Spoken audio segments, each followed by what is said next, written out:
বিশ্বনবী কাঁদতে কাঁদতে মাথা তুলবেন, বলবেন আল্লাহ, দুনিয়াতে সব নবীরা স্পেশাল দোয়া করেছে, আমি করি নাই, এবার আমি আমার স্পেশাল দোয়াটা করতে চাই, আপনি কবুল করবেন কিনা বলেন। আল্লাহ বলবেন, নবী কি আপনার দোয়া বলে? বিশ্বনবী বলবেন, আমার একটা উম্মত যার অন্তরের মধ্যে যাররা পরিমাণ ঈমান আছে, একবার আপনারে আল্লাহ বলে ডেকেছে, একবার আমি বিশ্বনবীর উপর দুরূদ পড়েছে, একবার শাহাদাতের বাণী আমার যে গুনাহগার উম্মত দুনিয়ার বুকে থেকে ঘোষণা দিয়েছে, ওই একটা উম্মত যদি জান্নাতে ঢুকতে না পারে, আপনি আমারে জান্নাতে ঢুকাতে পারবেন না। আল্লাহ বলবেন, সাল তুতা, সাল সাল তুতা, ওয়াশফা তুশাফা, শাফাত করেন নবী করেন, যার জন্য দোয়া করবেন আমি কবুল করে নেব।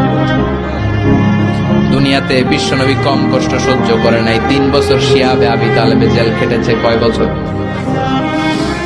দুর্ভিক্ষের বছরগুলোতে বিশ্বনবীর পেটে দানা পানি ছিল না।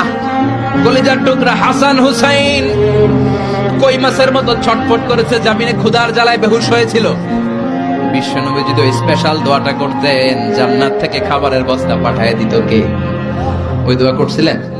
জেলখানায় আল্লাহরে বলছিলেন, আল্লাহ স্পেশাল দোয়া করলাম, জেল থেকে মুক্ত করে দেন, করছিলেন?